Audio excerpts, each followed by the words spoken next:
Blood দেবেন না, আপনার ছেলে মারা যাবে। অনেক হসপিটালে গেছি আমার ছেলে নিয়ে, আমি কলকাতা গেছি, বাংলাদেশে অনেক হসপিটালে গেছি, সবাই একই কথা যে এই থ্যালাসেমিয়া রোগের কোনো চিকিৎসা নেই। আমি যখন ওনার কাছে আসি, তখন উনি যখন আমার চিকিৎসা দেয়, তারপর থেকে আমি আর আমার ছেলের ব্লাড দিই না। সে বাড়ি ইন্ডিয়ায় চিকিৎসা নেওয়ার জন্য এসেছে, আমাদের বাচ্চাগুলো সুস্থ করার জন্য। আমি ইন্ডিয়া থেকে দাওয়াত করে এনেছি ট্রিটমেন্ট নেওয়ার জন্য। আনার পরে উনি আমার বাড়িতে আছে, আমি ওনার কাছে ট্রিটমেন্ট নিয়েছি। আরও আমার আশেপাশে যে যত রুগী আছে থ্যালাসেমিয়া সবাই ট্রিটমেন্ট নিয়েছে। ডাক্তারবাবু আসছে কবিরাজি ওষুধ দিচ্ছে, ওই কবিরাজি ওষুধ নেওয়ার জন্য আমরা এখানে আসছি, যাতে বাচ্চাটা মানে সুস্থ হয়, ভালো হয়। সবাইকে সবার বাচ্চা দেখছি, আমরা ভিডিও দেখেছি, দেখে আসছি, দাদার যোগাযোগে কবিরাজির ওষুধ কোনো কেমিক্যাল মেশানো নেই, তাই জন্য আমরা এসে ওষুধটা নিয়ে যাওয়ার জন্য এসছি। থ্যালাসেমিয়া বা রক্ত শূন্যতা নিয়ে চিন্তার দিন শেষ। প্রথম আমরাই বাংলাদেশে নিয়ে আসছি সঠিক চিকিৎসা। আসসালামু আলাইকুম ওয়া রাহমাতুল্লাহি ওয়া বারাকাতুহু। আমি কবিরাজ জাহাঙ্গীর শাহ চিস্তি। আমার চ্যানেলতে সবাইকে জানাচ্ছি আমি স্বাগত। আশা করি সবাই ভালো আছেন, সুস্থ আছেন। আজকে আমি একটি থ্যালাসেমিয়া রোগ নিয়ে আলোচনা করব। সেটা হলো, আমি দীর্ঘদিন পর্যন্ত থ্যালাসেমিয়া রোগের চিকিৎসা দিয়ে আসছি।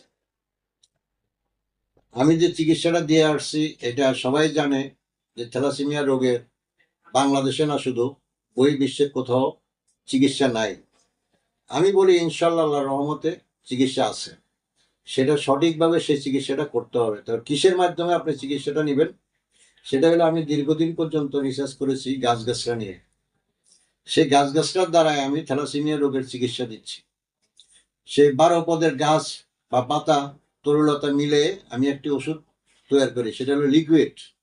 তো লিকুইড এই ওষুধটাকে যদি প্রতিদিন একটা ছেলে হোক বা মেয়ে হোক যদি দিনে 3 বার যদি সেবন করে, তাহলে আল্লাহর রহমতে 1 হইতে 1 বছর 2 মাসের ভিতরে তার থ্যালাসেমিয়া রোগ তার ভিতরে থাকবে না। তার বন মেরু তাজা হবে, তার ভিতরে যে পিলাই হয়, পিলাই আয়রন কমে যাবে, পিলাই কমে আসবে, স্পেম কমে আসবে এবং পুরোপূর্ণ সে সুস্থভাবে বাঁচতে পারবে। আমার দীর্ঘদিনে অনেক রোগী সুস্থ হয়েছে এবং আরো অনেক রোগী চিকিৎসাধীন আছে। সেটা আপনারা কিভাবে ওষুধ খাবেন সেটা আমি আপনাদেরকে এখন দেখাচ্ছি। সেই ওষুধটা হলো, এই যে আমি দেখাচ্ছি, এই যে গ্লাসে ঢালছি, এই পরিমাণে প্রতিদিন 3 বার যদি আপনি ওষুধ খান দিনে, তাহলে আপনার থ্যালাসেমিয়ার রোগ আপনার ভিতরে থাকবে না। আপনার আয়রন 2000, 3000, 4000, 5000 হয়ে গেছে, আপনার 1 বছরের ভিতরে আপনার আয়রন শূন্যতে চলে আসবে। অর্থাৎ আপনার আয়রন যতটুকু আপনার শরীরে থাকার প্রয়োজন ঠিক ততটুকুই থাকবে। আপনার আয়রন নিয়ে অনেক চিন্তিত, যেমন আমাদের বাম সাইডে পিলাই হয়ে যায় চাকা, এই চাকা কমে আসবে, আয়রন থাকবে না, পুরোপূর্ণ আপনি সুস্থভাবে বাঁচবেন। আমার আগেও অনেক ভিডিও দেওয়া আছে, সেই ভিডিওগুলো দেখবেন। রুগীদের সাক্ষাৎ দেওয়া আছে, ডাক্তারি কাগজপত্র নিয়ে রুগীরা সাক্ষাৎ দিচ্ছে, আমার কাছে আসছে। তাদের ব্লাড পয়েন্ট কত ছিল, যেমন 7.5 ছিল, তারা এখন মনে করেন 11 পয়েন্টে আছে, 12 পয়েন্টে আছে। যেমন মনে করেন যে 6.5 ছিল, 7 পয়েন্ট ছিল, তারা এখন পুরোপূর্ণ আল্লাহর রহমতে সুস্থ। আমার যতগুলো আমার রুগী আমার কাছ থেকে ট্রিটমেন্ট নিছে, প্রত্যেকটা রুগী ইনশাআল্লাহ আল্লাহর রহমতে এখন বর্তমানে সুস্থ।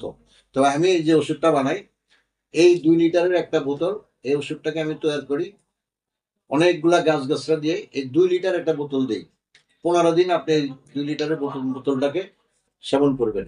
এই রসটাকে আমি ওষুধের গাছগাছরা তরুলতা পাতা দিয়ে 12 পদ মিলে আমি ওষুধটাকে লিকুইড করি, রস বাই করে আমি ওইটাকে খাওয়ার জন্য দিই।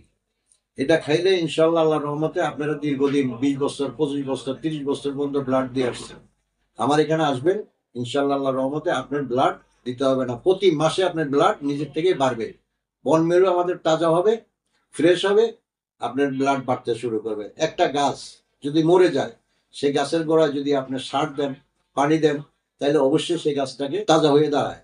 তো অর্থাৎ একটা মানুষও যদি সুচিকিৎসা পায়, তাহলে সে মানুষটা আল্লাহর রহমতে পুরোপূর্ণ সুস্থ হয়ে দাঁড়াইতে পারে এবং চলতে পারে।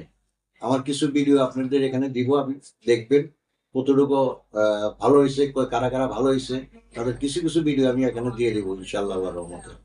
তবে আজ এ পর্যন্তই থাক, দেখা হবে নতুন কোনো ভিডিও নিয়ে। আপনারা ভালো থাকেন, সুস্থ থাকেন। আসসালামু আলাইকুম ওয়া রাহমাতুল্লাহি ওয়া বারাকাতুহু।